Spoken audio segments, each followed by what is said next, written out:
All right, diving in. Today it's Thomas More's Utopia. And we're zeroing in on those early parts, the diplomatic mission, Antwerp, all that.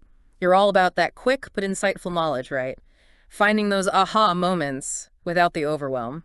So we're on a mission, extract More's early critique of society straight from those opening passages. Right, right. That beginning, it sets the scene. Mm-hmm. Moore's on this diplomatic mission for the King of England, got to resolve a disagreement with Prince Charles of Castile over in Flanders, trade stuff, political tensions, classic European power struggles back in the day. And Moore, right off the bat, he's like, ugh, these businesses of princes, even calls the embassy odious. Clearly some tension there between duty and personal values. Not exactly loving his day job, huh? No, not exactly. But this mission, it's what leads to everything else. He's in Flanders, specifically Antwerp. Big encounter coming up. Meets Peter Giles, a well-respected local guy. And through Giles, he meets, well, a pretty fascinating character, Raphael Hitlodeu. Hitlodeu, Yeah. Now there's a story. Oh, absolutely. This guy, he sailed with Amerigo Vespucci. Right. But then, unlike a lot of others, he chose not to come back to Europe, did 3 of those last 4 Vespucci voyages, then took off on his own explorations, went all over, ended up back in Europe eventually, kind of unexpectedly. We're talking places like Taprobana, probably Sri Lanka now, and Calicut, over in India. All that first-hand experience of different cultures, super important for his critiques later on. So the stage is set. Moore, Giles, Raphael, they all meet in Moore's garden. Conversation starts flowing. Raphael's sharing what he's seen out there in the world. Hints that some societies have flaws just like Europe, others have laws and customs that actually work. He mentions a bigger account of his travels is in the works, but for now he focuses on this one place, the customs of institutions of the utopian people. And you, our listener, you probably picked this material because you sense something brewing, right? That sharp critique of Moore's England, even before Utopia gets fully revealed. Let's dive into what caught Moore's attention, those early seeds of critique. Totally. Let's start with Moore's take on English society itself. It's woven through Raphael's words and the whole context of the time. You can feel it. The hardships under Henry VII, the people struggling, that's the backdrop. Absolutely. And you see those mentions, the nobility and the clergy, they've got all this land, all this wealth. And the implication is it's not being used to benefit everyone. Unequal distribution and what that does to society, that's a core concern. And then, boom, the wool industry hits the scene. Growing fast, good for the economy, maybe. But it meant turning farms into pastures, sheep everywhere. The human cost, though, devastating. Oh, yeah. All those farmers, families kicked off their land, lost their livelihoods, poverty, begging, vagrancy, crime skyrockets, even murder as people just try to survive. It's like unchecked economic ambition. Even for something supposedly good like wool, it can wreck the most vulnerable. And to make things worse, the English legal system. Brutal. Theft, vagrancy, murder, same punishment, death. Doesn't matter why you stole, just that you did. Raphael and Moore, by extension, they saw that as fundamentally unjust, too harsh for some things, but not actually deterring those with no other options. Leads us back to the mission itself. The one Moore hated, remember. Odious embassy to Flanders. Main goal. Iron out this disagreement with Prince Charles of Castile. Trade, politics. Yeah. Always maneuvering for power. And Moore is stuck with this task he hates. Working with Cuthbert Tunstall, though, appointed by the king. Tunstall was highly respected, great diplomat, but even he couldn't get things moving. Stalemate. Funny how that stalemate opens the door, right? Yeah. Spanish envoys off to Brussels. Moore seizes the chance to go to Antwerp. And that's where he meets Giles and ultimately Raphael.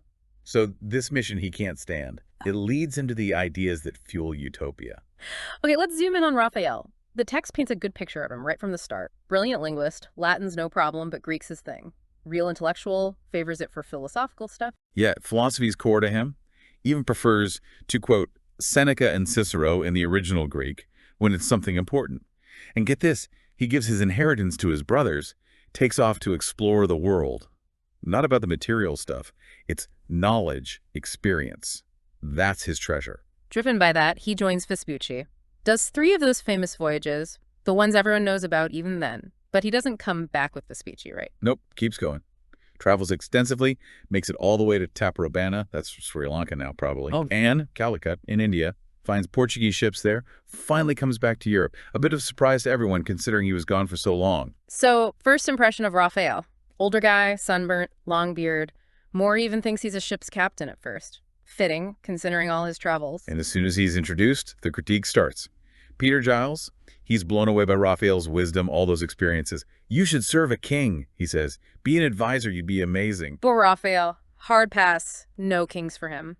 And the reasons he gives, they tell us a lot about More's own doubts about those in power. Right, he's like, princes, all they care about is war, which he admits he knows nothing about, doesn't want to. They want more land, not better governance. Expansion over the people they already rule, that's his critique. And royal councils. Forget it. Full of inept people, yes men, or guys who only care about their own opinions. Not exactly a glowing review of how power works. And he says, if you try to bring in reason, use history, or what other countries do, you'll get shut down. They don't want to hear it, too busy looking wise. So how do you change things when the people in charge are like that? Tough question. And then perfect example. Dinner with Cardinal Morton, big deal in England, highly respected. More even jumps in to tell Giles, like, hey, you might not know him, but I do. Clearly a figure More himself admires. Oh yeah, More describes him really well. Respected for his character more than his position. Average height, but commanding presence. Like to test people with blunt comments, but never mean just valuing intelligence. So this dinner, right, talk turns to punishment for thieves. England was harsh, lots of hangings. And there's this lawyer there praising it, saying, even with all the executions, theft's still rampant. And Raphael, feeling comfortable at Morton's table, he challenges that. Flat out says the death penalty for theft, it's unjust, ineffective. You're executing someone for stealing bread because they're starving, too cruel for the crime, but not stopping anyone desperate enough. True justice would make sure people don't have to steal in the first place. Punish versus prevent, right. Huge difference. Exactly. Then he moves on, tackles this idea of idleness, social parasites, criticizes the nobles, all those retainers they have just hanging around, not doing useful work. Compared to laborers, it's a stark contrast. Makes you think about what kind of work is valued, right? He even takes a shot at France, all those troops they keep, even during peacetime. Says they're just a burden, better off learning trades, being productive, efficient use of people, that's his point. And then, well, he gets to a really striking image. Sheep devouring men. That's how he describes the wool industry's impact in England. Powerful metaphor. Oh, absolutely. These sheep, they're voracious and fierce, he says. Devouring men, depopulating everything. Obviously not literally eating people, but that image, it sticks with you. Shows how this economic change is chewing up rural communities. He lays it out. Nobles, wealthy folks, even religious figures, they're enclosing land, making sheep pastures, all about that wool money. And the peasants who relied on that land, they're screwed. Forced to sell whatever they have, get nothing for it, nowhere to go. Beggars, then thieves out of desperation, then execution. And no other jobs for them, that's the key. Society's got to provide a safety net when stuff like this happens. And this poverty, it drives up the cost of living too, hurts everyone who's already struggling.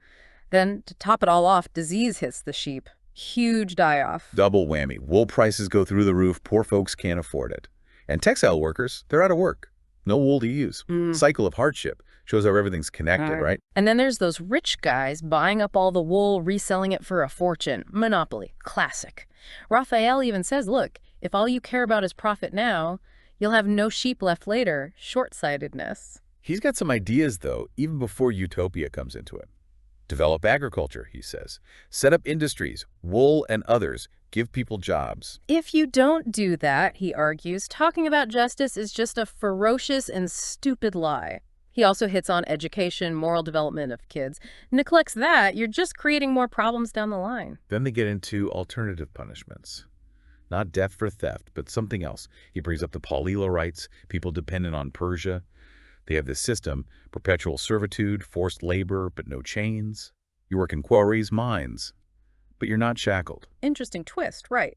Still forced labor, but with more physical freedom. And corporal punishment, that's only for those who are lazy or rebel. If you work, you get what you need, provided by society. A different kind of justice, about making amends, not just revenge. And it's done in different ways, depending on the region. Sometimes alms, public funds, taxes. Even hiring out the laborers. The core idea is make criminals useful, let them pay back their debt to society. Raphael says it works because of a few things. Clothes that set them apart, a mark, half-shaved ear, no money allowed, less chance of escape, less plotting, and he emphasizes they can be rehabilitated, rejoin society, even be set free eventually. Back at the dinner, that lawyer, oh, he hates this idea. Dissolution of the empire, he says. Shakes his head, bites his lip, everyone else is clapping. Shows how resistant people are to change, even if it might work. But Cardinal Morton, he's more open. Let's try it, he suggests. Suspend the death penalty for a bit, see what happens. Address vagrancy, too. Practical, willing to experiment. And then this court jester chimes in. Kind of goofy guy, more about the persona than the jokes. But he says something interesting. What about the sick, the elderly? They can't work either. Then he goes on, stick them all in monasteries. Ridiculous, obviously, but it raises a good point. How do you care for those who can't care for themselves? And a friar, he jumps in, can't resist, says if they're doing that, gotta include the mendicant friars too, because they're the greatest vagabonds in the world. Little jab at his own order there. Cardinal sees where this is going, dismisses the jester, changes the subject. Dinner party's over. So after all that, Moore tries again. Raphael, come on, work for the king. You'd be great in his council. Still pushing that idea, even though Raphael hates it, that tension between wisdom and actually governing, it's there. Moore even brings up Plato, the whole philosopher king thing. Philosophers won't even advise kings these days, he laments. It's your duty, Raphael, for the good of everyone. But Raphael sticks to his guns. Wise people write, he says. The problem is the rulers. They're stuck in their ways, prejudices, bad ideas from childhood. He mentions Plato, his bad time with Dionysius the tyrant. It's like, how do you get through to those in power if they don't want to listen? And to drive the point home, he imagines himself as a minister, proposing good decrees. Says he'd get fired, laughed at. Then he goes through all these scenarios, wars, treaties, political stuff, classic courtly maneuvering, all about self-interest, even mentions England specifically, how messy those relations are. He even tells a story about a king, conquers this land, but it's more trouble than it's worth. Ends up giving it back.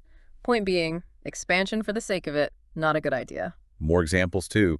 Reviving old laws just to find people, new rules so you can profit from exceptions, manipulating the legal system. Cynical, but maybe accurate. Courts can be like that. And then he lays out the principles of those who want to stay in the king's good graces.